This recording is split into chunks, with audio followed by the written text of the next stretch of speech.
Right, so the Civil War, a very bad point in American history.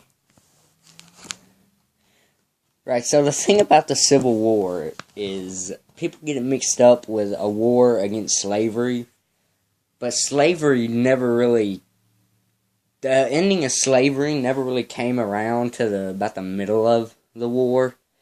It was mainly about states' rights because the South, or later known as the Confederacy, thought that the Union was trying to take away their right to own slaves.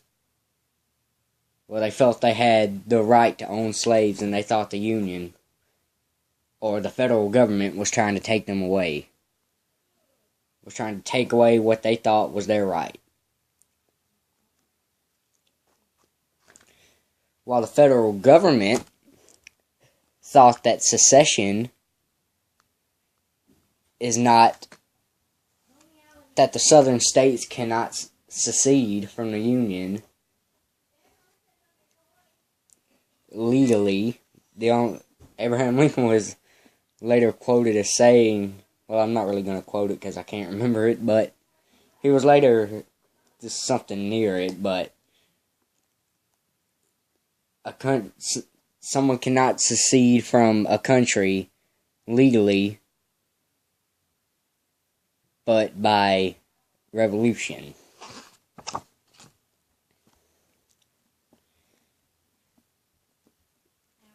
Right. Now, this is just like, not just like, but exactly, sort of like the British and the colonist. Well, the Empire of Great Britain and the colonist. Actually, all wars like this. But, yeah. Yeah. Can't think about what I'm trying to say. But, yeah, so everything that the abolitionists do, an abolitionist is someone who was against slavery, and everything that the pro-slavery people do, it just creates a line between them. Just drifting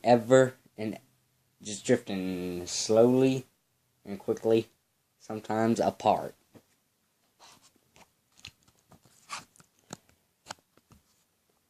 Right, so I'll make a video pre-Civil War, but the stuff that led up to it. But yeah, the Civil War officially started on April 12th, 1861, when the South Carolina militia fired on the federal-controlled Fort Sumter. The battle lasted for 33 hours, though no one in Fort Sumter was killed. The commanding officer there was forced to surrender. Thus started the Civil War.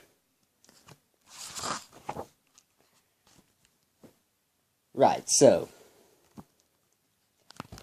President Lincoln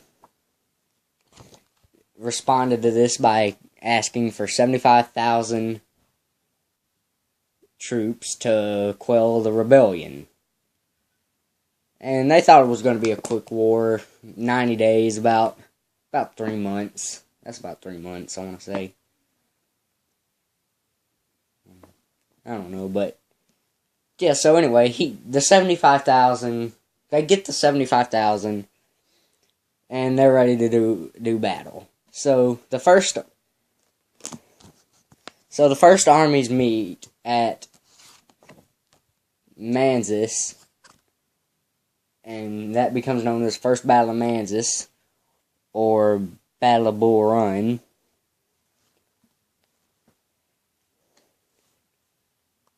No, I actually know someone named Bull. Well, with the last name Bull. One of my friends.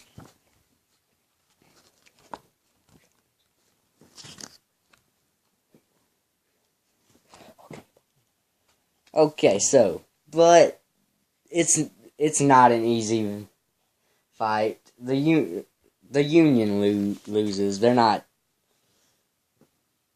they weren't really trained like they should be.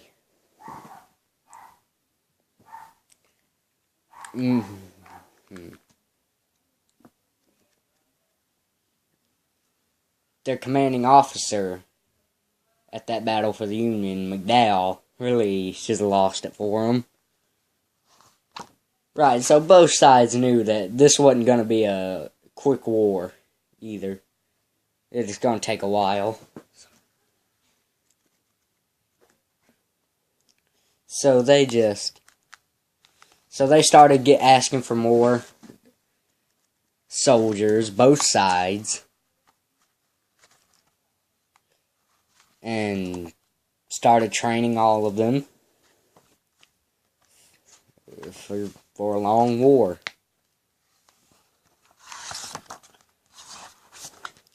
Right, at that time, at the start of the war, General P.G.T. Beauregard commanded the Confederacy, and Lincoln changed commanders from McDowell to, I can never remember his name.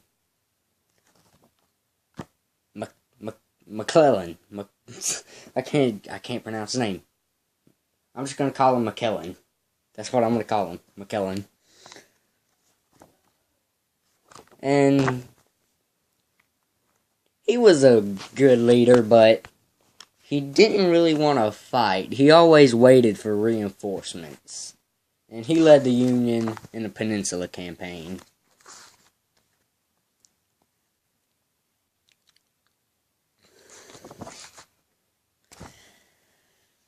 Right.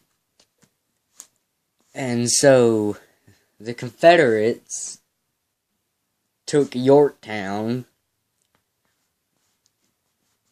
and the Union was going to take it back, but so they tricked McClellan into thinking that they had a lot more soldiers, so he dug in. He spent about a month digging trenches and placing artillery. And when he finally got ready to blast them, the Confederates abandoned Yorktown. So he just went ahead, took Yorktown, and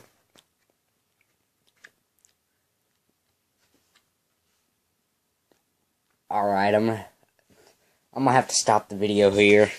I'll make another video sometime tomorrow when I get home from school. Gotta go.